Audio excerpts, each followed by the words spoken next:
Hello.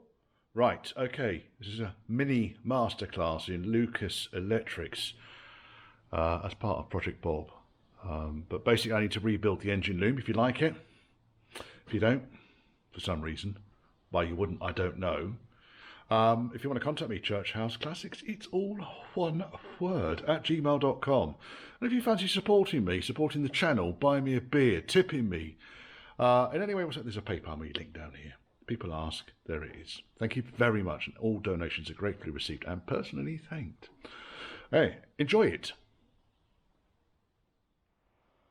Right, so bloody great big bundle of spaghetti. You know, all the jokes are out there about Lucas wiring, about all the smoke leaking out of the looms, etc, etc, etc. But electrics, auto electrics on cars of this age are devastatingly simple. Basically, you have a battery at one end and you have an earth at the other end and you have a component in the middle. And all you've got is a wire that goes to it. And really, that's what I've got here in this bundle of joy. This is the engine bay loom that came with Bob. I've got no reason to doubt that it's not the original engine bay loom. It's been particularly hacked around and butchered. It's fairly commonplace. This is the original loom with a bulkhead in here. Again, spaghetti. But with a few basic rules, it's actually pretty straightforward to understand, and there's nothing really that nasty around them. So first and foremost, Lucas wiring colours. They have a colour code for Lucas, and here it is. It's in any manual for a British car that has a Lucas loom in it, and typically they colour the looms like this. Black is B, green is green. Green. B is black, G is green, but then K is pink. Right, why is K pink? Ah, because P is for purple. Right, so you've got to be a little bit careful when you go through this one. I've been doing it for years, so I know that N is brown. Yep. I know that U is blue. Now, typically, in any Lucas loom, you will find that brown, anything brown, solid brown, for now, is going to be a live feed that's directly connected to the battery. So if the battery's connected, it will be live. Anything that is solid white will be ignition controlled but unfused. So if the ignition's on, that white wire will be live. If the ignition's off, then that white wire will be dead. Okay? Anything that's black is an earth. All right? That's as far as it goes. And then I just use the Haynes manuals, workshop manuals. They're very, very good. Everything's laid out in a nice schematic, and all you really need to do is understand the individual components.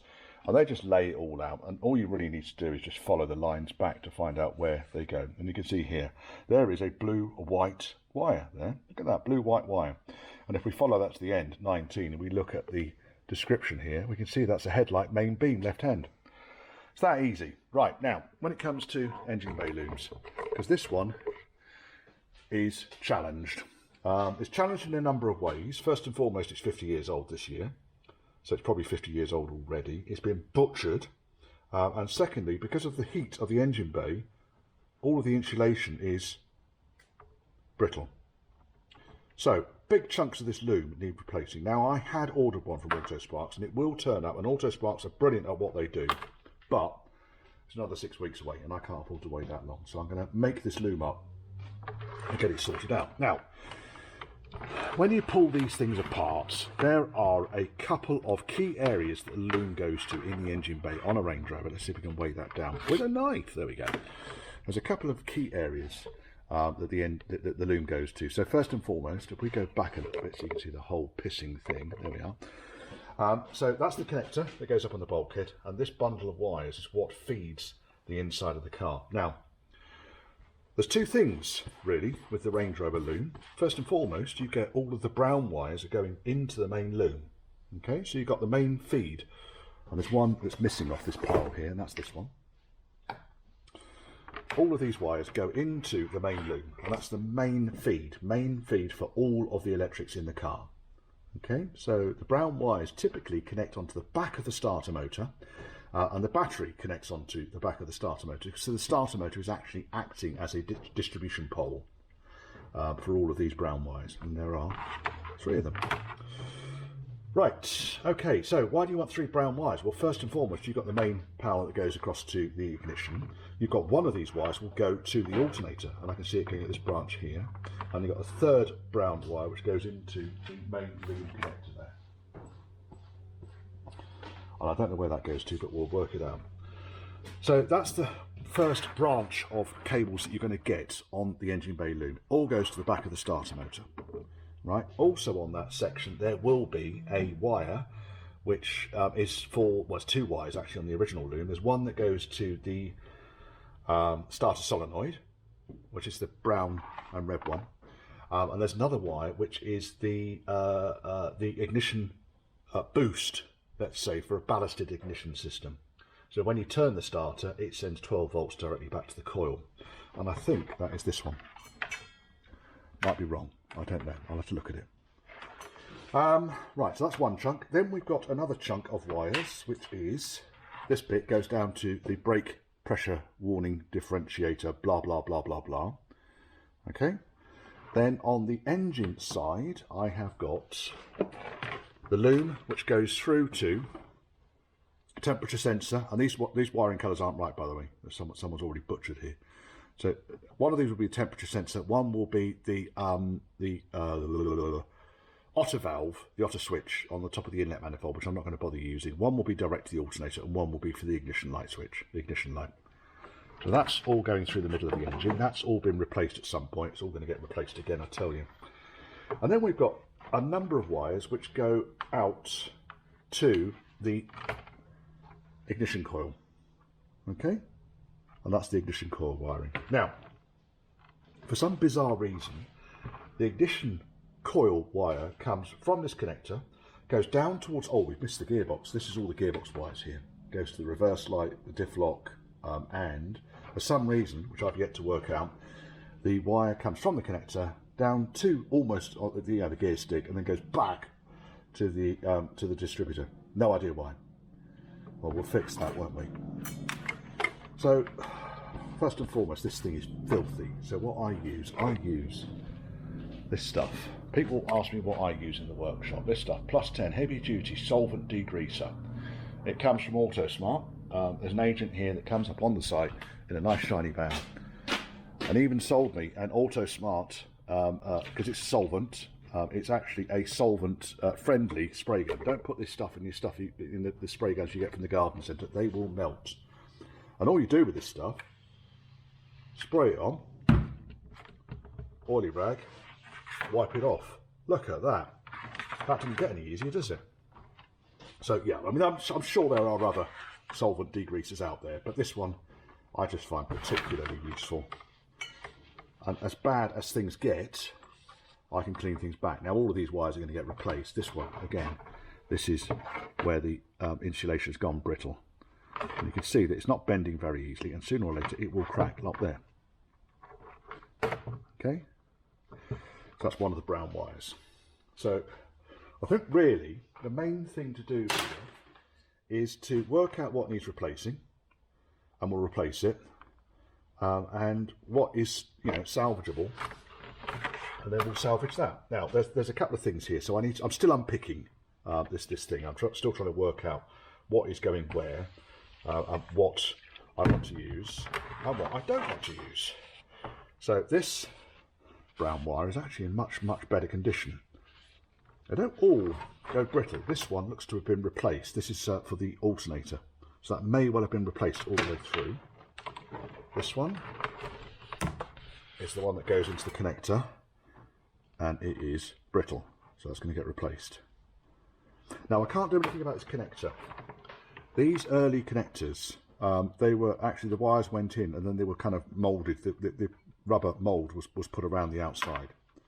So either I create a new connector, or I cut these cables at various points and butt splice new wire onto them, which is where I'm going to end up with this thing.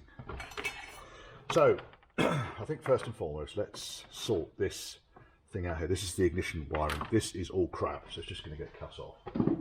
I've got my snippy snippers somewhere. Where's Mr. Snippy? Oh, Richard, this isn't very good. Failed already. fuck's sake. Quite a lot, really. So we've got the wire that comes up from the main switch, goes to this thing, and it is that wire there, which is, let's just check we've got the colour codes on these things right, because I don't really want to be, so this is just plain white. Plain white goes down to this connector here, but the whole thing is kind of shagged, so I'm just going to cut that. Fuck off. Right, there you go. And then I can probably take this whole section that goes to the ignition coil out. It's all going to come out. Don't need it. It's all going to get replaced. You see how these things get all bound up. I don't want to cut it anymore because I might want to use the lengths. So again, nothing's rubbish at this point, but that whole section can come out. Now, on this, there's one connector that goes onto the coil positive. However, sorry, one connector. Actually, how the fuck does that work? That's not right, because there should be a ballast resistor on there. Never mind. There isn't now. I'm not going to put a ballast resistor back on it either. We're going to go for a good quality coil, 12 volt coil. Right, I can see a few broken wires here. What is this? This is black and white, which goes then down towards the gearbox. Now, what's the black and white for the gearbox for? Because I've got green, which will be the feed. Black and white is probably the wire that goes back to the warning cluster. So there's the gearbox wires. I'll leave those down there. I only need one of them. Let's find out what's the black and white wire goes down to the low brake warning kind of thing. And again, this is all shagged. All of these wires are utterly ruined. What's that like? Yeah, that's broken. That's getting softer. Right, soft there. Let's cut that off. Don't want it. Bye-bye. So we're starting to simplify the loom, really, and there's not a huge amount to it. Now here, what we've got here is all of the wiring that goes down to the front of the engine. And again, I've got a whole load of broken wires here. They're all snapped. So let's just chop them. Now, if I find that this is all for the alternator, you with me? So that's all for the alternator and the sensors on the front of the engine. Right, now we're starting to see the wood for the trees. So we've broken the loom down into bite-sized chunks, and we've ended up with this little lot here. Now, what is this wire for here? I think this might be... No, I've got no idea what that one is. I'm going to have to look that one up. It's been adapted as well. So let's take this off and just find two pieces of wire that have been twisted together. Never trust any insulation. You can see I've taken all of the insulation off this thing. So we don't know where. Oh, look, it's already fallen apart. Fuck's sake. Right, let's see what this is.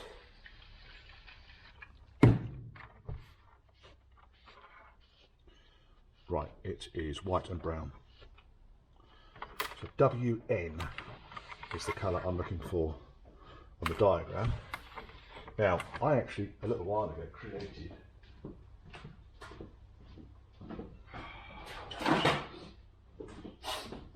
by going through the wiring diagram, because sometimes it's just impossible to find out where these things are, especially when you're working with. So I just go down this and I've got every single device, the source for that device, if there are any destinations to that device, and where basically the component, what the component number is on the wiring diagram. So all I need to do on this now is look for whites and browns, so WN.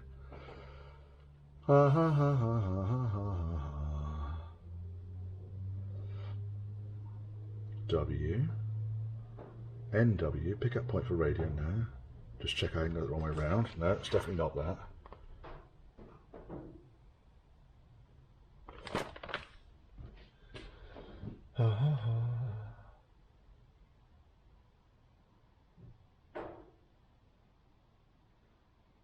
WN, oil pressure switch. There we go. That's easy then, wasn't it? So I just need to replace that wire, which goes down towards the oil pressure switch. And again, how are we looking up here? This is all quite flexible. It's broken there. Let's get it there. So we know roughly where we're going with this thing now, I think. Let's look. So the oil pressure switch, that's crap. That can go over there. Like I say, it would have been easier just to buy a complete loom. But when you've got 6 weeks to wait for it, sometimes you have to do these things. So here I have got 2 wires. One of these will be handbrake warning, and one will be the feed for the handbrake warning, and also the feed for the diff lock switch, I guess, and reverse lights. So one of these is reverse lights as well. Which one's reverse lights? So we go back to the book now because we're looking for reverse lights, because we haven't got those on this.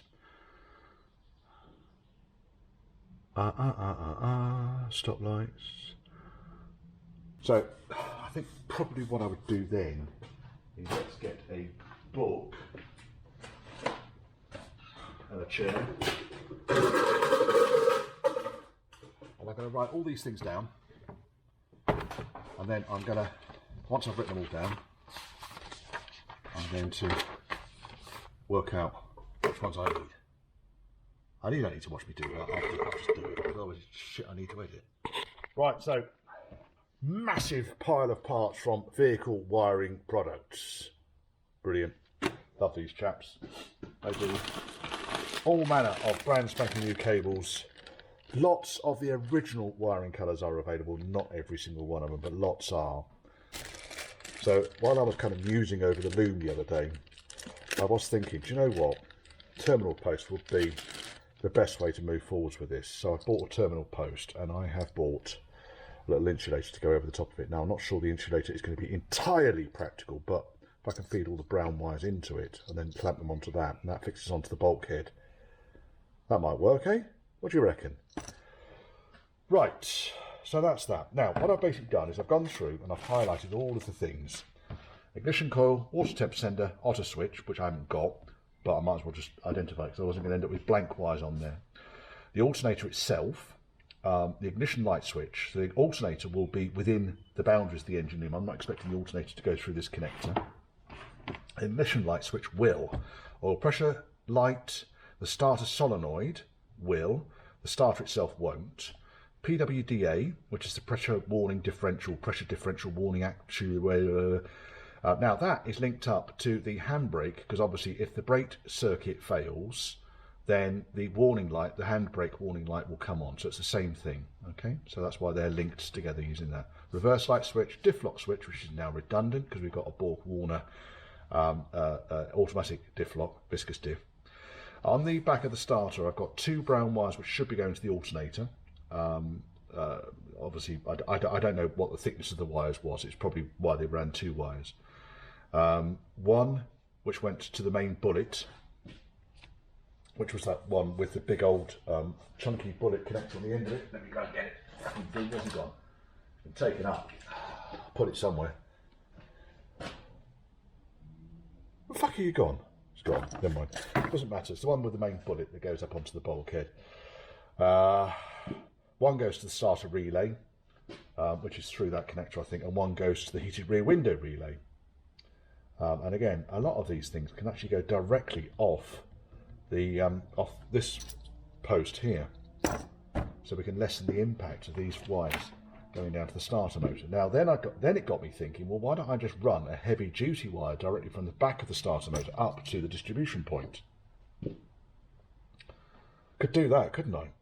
And then have all of these little brown wires going off to the alternator, to the alternator, one to the alternator if it's a really chunky wire, one to the main bullet, one to the starter, etc, etc, etc. So it's just really around modifying and getting things where they want to be.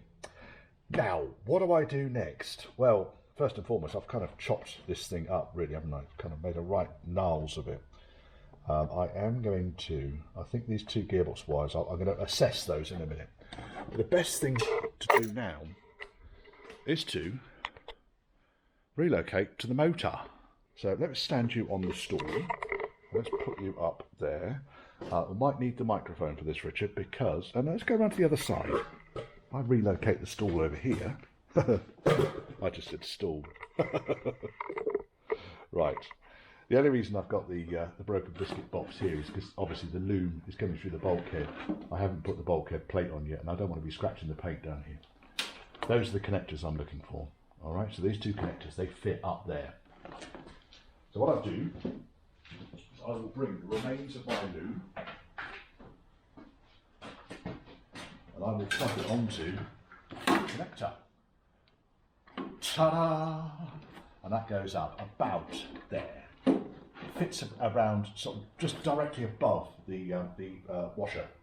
What are you talking about? The heater hoses. So if I can get that to stay there and behave itself, then I can now start to make up the various wires and bind the various wires which need to go out to various parts of the loom. I think really the best way of doing this is working out what wires need to go down here, feeding them through, splicing them on. So we've got the temperature sensor, we've got the otter switch which just is not there. So let's go through these various bits. So on the front of the engine I'll have alternator. I've got the water temperature sensor for the gauge on the dash. That's where the otter switch would go. I haven't got it, so I'll delete that wire. And then on this side we'll have a wire going over to the ignition coil which sits here, and then a wire from the ignition coil going back and into the distributor. Okay, that's the wires that come down this piece here. Across the back of the engine bay, it kind of tees off here, and the wires that need to go down to the gearbox and the switch, they go down that way. Okay, that's nice and easy because there's nothing on the inside. The rest of the wiring comes down the bulkhead here, and you can see why those wires get brittle, because the exhaust manifold's right there. So I've got some heat shield and so forth, but ultimately they bolt onto the back of the main post on the starter, which is that one there. Okay, that fella.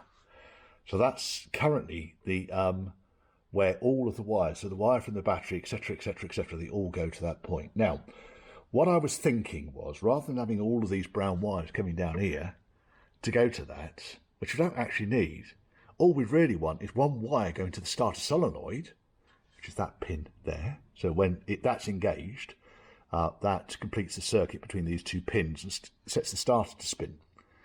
Okay, what I could do is get myself a nice big chunky red cable to run from there up to a distribution point here, and then all the brown wires connect onto it. I don't know, heretic or not? Am I just making work for myself? Saving myself 2 foot of brown wire. So when it comes to wiring, I have got some fairly chunky wire here. Now this really chunky wire, because you want to be making sure that the wire is of the right current. So what was this stuff? This was Brown, Mr. Brown, and it was, I think it was 65 amp wire. I'll double check on their website. In fact, we've got the manual here. Let's have a look. Look at the stuff they do. They do all sorts of stuff here. I use them mainly for the kind of these connectors and pins, and oh, this marvellous stuff. Right. Pre-insulated terminals. La la la la la la la. Cable protection. Let's look at the index.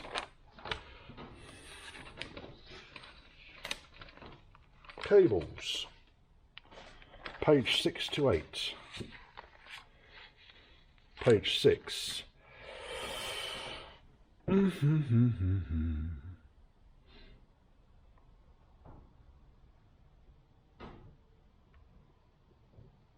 Okay, so what did I get? I got this wire with part number 65030.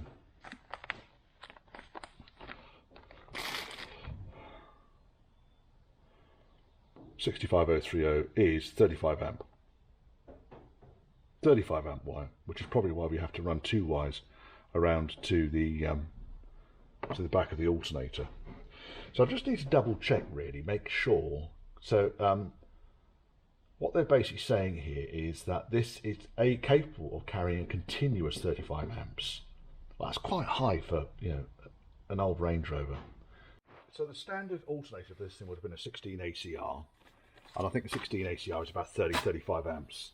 However, there was an option for an 18 ACR Lucas alternator, which was then 45 amps, which is why they're probably suggesting 2 of these chunky brown 35 amp wires, which would then put it within the range, so it's going to kind of work. But I'm no auto electrician, but that's what they would have done originally, I guess. Now, the other thing is, I was looking at the distribution point, and the problem is that most of the electrics inside, the thing that's got the highest draw anywhere in the car is going to be the starter motor, and that's wired directly using a bloody great big thick chunky battery cable directly to the battery. Other things that draw current are things like the alternator pushes current. Any of the motors in the car, so like the heater motor and so forth, will draw current. But other than that, it's all fairly low current stuff. There isn't anything particularly nasty in one of these very early Range Rovers. Wiper motors will have a bit of a draw.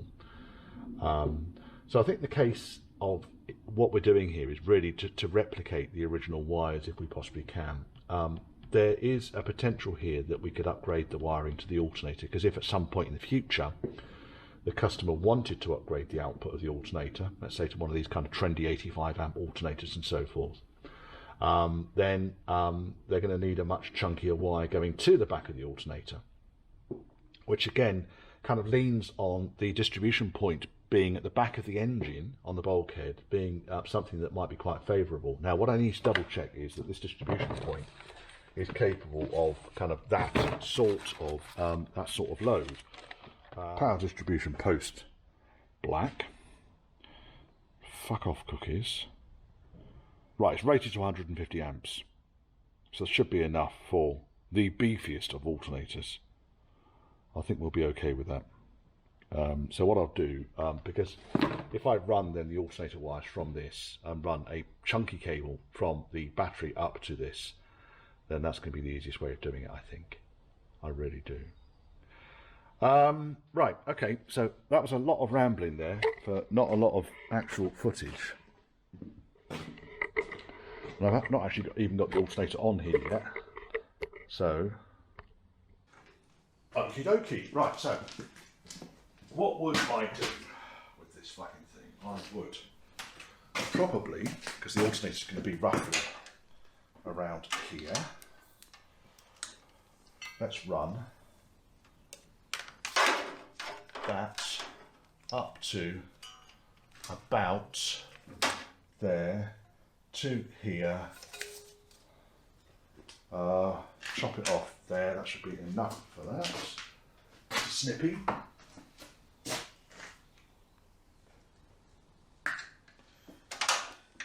So what we've basically got then is this fella's going to go through there.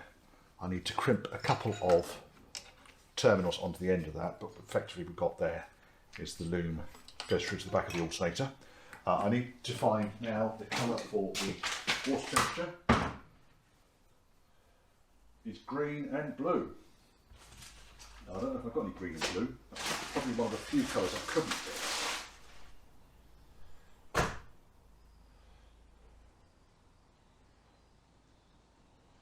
And I couldn't get that one. Green and blue wasn't an option, so you did go for straightforward green. I appreciate it's not original, but for fuck's sake, I don't know what else I can really do. So this will splice onto the original loom, so it'll go back onto the connector. So what I'll do is I'll run that through there.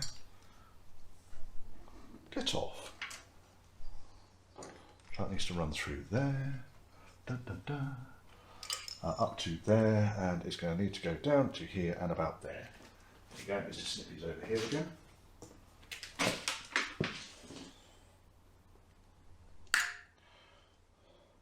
Next we want the ignition coil wire. Ignition coil I had down as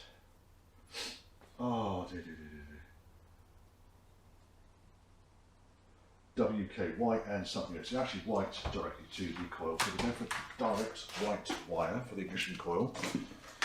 Now that basically will route through exactly the same place here. So we give it a little bit of slack, and it goes to a coil which is over here. I'm not too worried about the return feed for the ignition coil just yet. So we'll chop that off there. Probably not being very economical with my wiring, am I, Richard? Was there anything else this side? Yes, there is. There is the ignition warning light, which is brown and yellow. I've got some brown and yellow. Good news. So brown and yellow for the ignition warning light will need to go down there.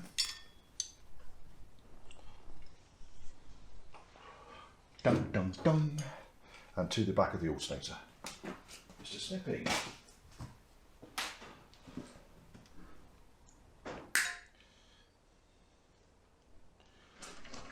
All this lot over there. Then we need to get some insulating tape. Anything else? So we have got water temp, ignition coil, auto switch I'm not bothered with, alternator, ignition light.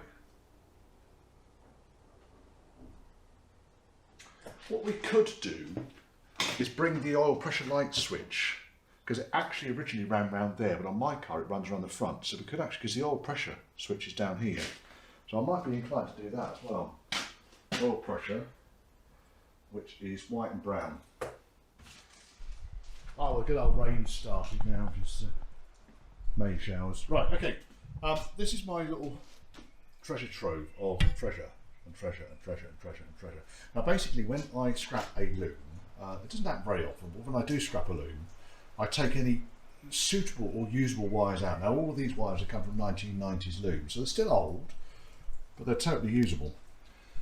This is my box of shit I've still got to sort out. So in here, there's all manner of stuff like relays and fuse boxes and all sorts. If I'd known that fuse box was in there, it might well have done for Bob, but I prefer the solution I've got now. Anyway, so what I've basically been able to find is a bundle of suitable core, white, brown for the oil pressure. I've also found a suitable chunk of wire, which is actually, believe it or not, white and blue, although I couldn't tell you. There's no way could I tell you that's white. Sorry, white, blue. What are you talking about, Richard? Green and blue. I can see there's a very, very different shade of green on there, but to me they both look green. But that's green and blue. For the water temperature, so we can actually build this thing up back to its original specification. So yeah, don't you ever chuck nothing away? Well, you have to chuck stuff away, but to be honest, it does get a bit kind of crazy sometimes if you don't. It might get a little bit crazy if you don't chuck anything away ever. So what I'll do now is I have got the blue wire. I want to run a bit of this white and brown wire, which is going to go down to, it was white and brown, wasn't it, WN, to the oil pressure light, WN. So that can go up to there, down to there. Let's chop it off about there. That can go on. Then I need some insulating tape. I'll put that back in the white zone. I'll get my insulating tape rolls height. Insulating tape, oh yes. Miles and miles and miles of the stuff. I get this from vehicle wiring products as well. It's a PVC insulating tape. It's flame retardant and it runs to a British standard rather than a Chinese export. There you go. Self-extinguishing. Blah blah blah blah blah. Okay, that's the stuff I use all the time. Now,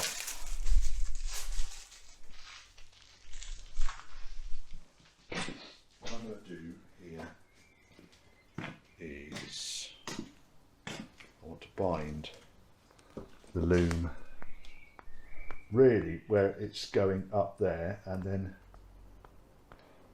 if I can get this off.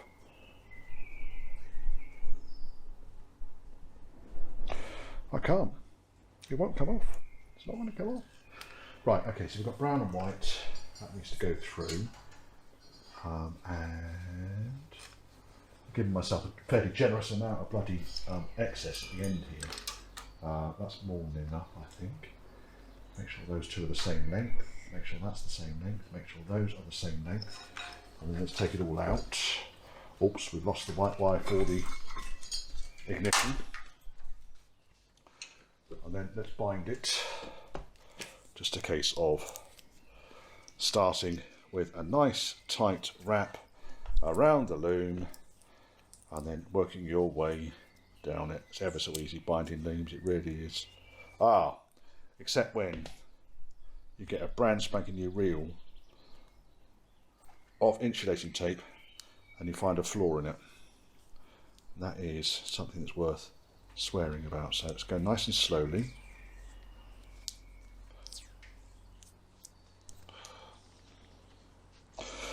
Now I do also have heat resistant kind of tubing. Oh fucking hell, it's done it again. Bastard thing. There's obviously a flaw on the roll right there.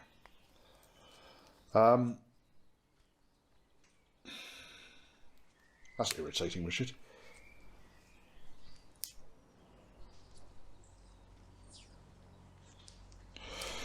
I do have some heat resistant tubing, which is very good for routing these sensitive and delicate wires close to things like exhaust manifolds or down the middle of an engine V. But bearing in mind this loom has lasted the time it has lasted and it's not done bad, I'm inclined to actually leave it as standard. Now it's done it on the other side now, look at that bastard thing. It will work, believe me, it will work. Because every time it does that I need to go round the loom in order to... So cat-candy, Richard. Can't even fucking speak properly today.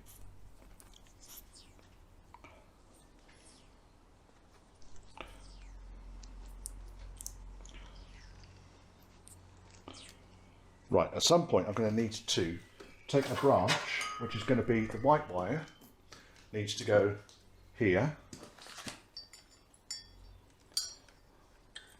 and the green and blue wire needs to go down to, I've not chopped this green and blue wire yet, but it needs to go down to there. So I can probably go a little bit further.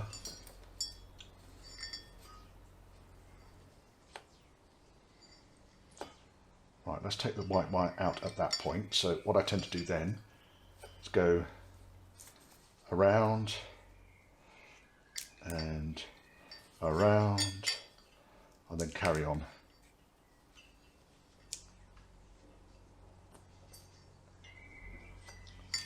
So the white wire's out of the loom. Now let's get the green wire out. Where are we on the... Probably go a little bit further for the green wire. And what I'll do is I'm going to take... In fact, shall I take the green wire? If these are going across here, I probably could have the green wire coming out of the loom here, couldn't I? Along with the wire for the... Again, I don't know what I'm talking about. The oil pressure sensor.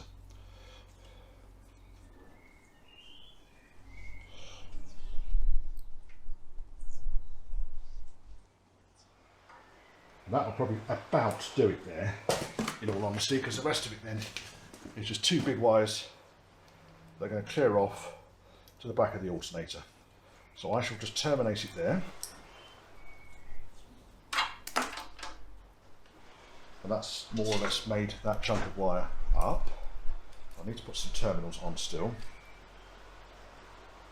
So that one's going to be quite short, I think. That's going to be just nipping off. And I can pinch some terminals on.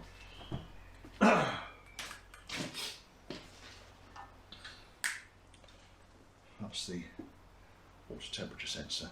And obviously I need to join this up to the main loom still, but I just wanted to get a chunk of this in just to demonstrate really what the logic is. I'll do a similar thing now for the gearbox loom, which I need to make up from scratch as well. But what I might want to do first of all is just join this lot up. I'm not going to join the brown wires up because they want rings.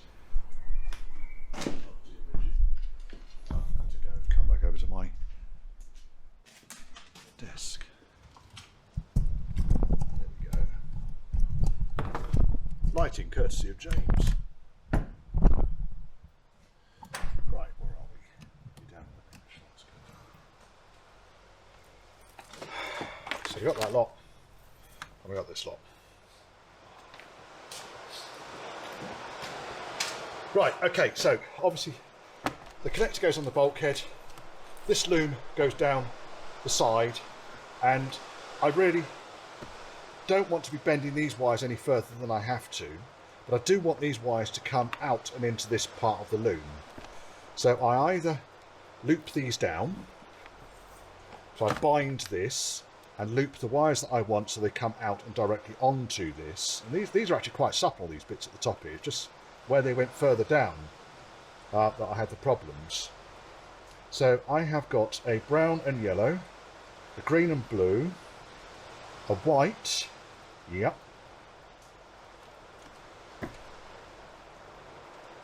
and that's it, isn't it? There's only three. White and black, white and brown. There's white and brown there. So I want those. I want those four there. So what I'll do is I will wrap some tape around those four, if I can find it. I'm going to tape it up. Tape? Hello tape? Anyone?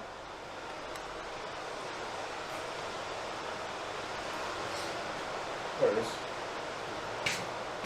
So I'll just wrap a bit of tape around these four here, because these are the four that I want for this chunk.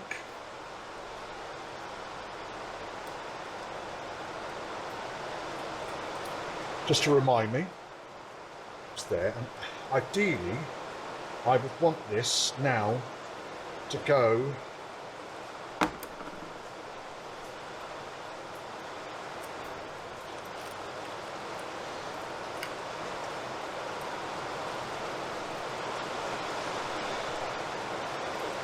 like that,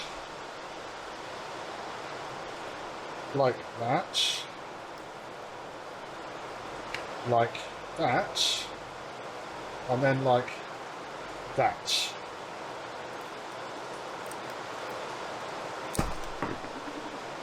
So we end up with a junction, a branch, which is going to go onto this. Now the only other thing I need to do now is to work out roughly where that junction is going to end up, but I think I already know. Give me 1 second, I'm just going to go back to the engine and just mark it up.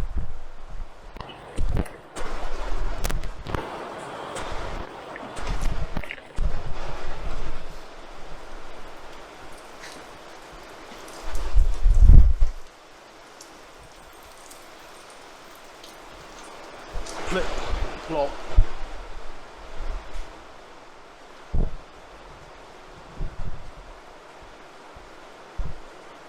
Right, you're looking there, that's great. I've got the loom, I put the loom connector on.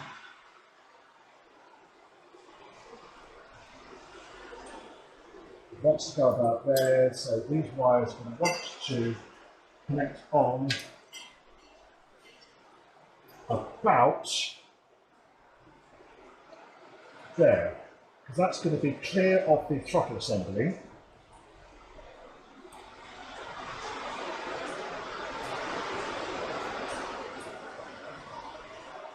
Brown wires need to be longer, don't they? Because the brown wires are going to go up to, so we're going to have to,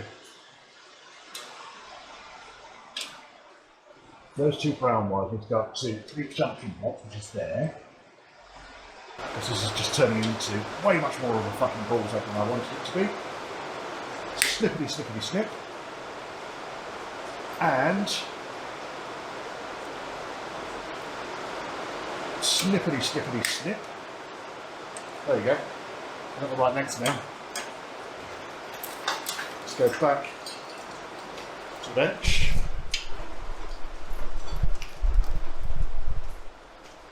Dum, dum, dum.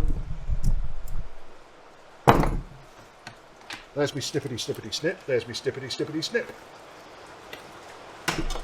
So we'll have that way round. We'll have this way round. There's a bit of a natural bend on the thing, but it's not a huge issue for me. This stuff all straightens out. But this lot needs to splice onto these here. So let me go and get me book slides.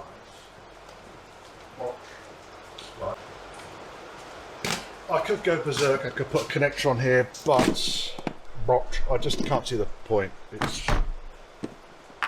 I shall crimp butt splices onto these cables, and then once that's done, it'll all be wrapped up in the loom anyway. When I undo this, I just want to double check on the original loom that these wires aren't burnt. No, they're not. They're nice and shiny. Nice and shiny. Let's put that in there. And crimp. And that one wanted to go to white and brown. That one. Woohoo! Success. But I hope it makes logic. I mean, it's not really rocket science, I know, but you can actually build up a fairly basic loom quite easily yourself. But the trickiest bit about this was the connector where the two looms connect up. I'll need the lighter in a second just to melt the wires. Now that's the green and blue, and that's the green and blue. I can see it's green and blue now. This light's brilliant. I could have put bullets on it, but you know, bullets cost money. These are much cheaper. I'll just do it the way it needs to go.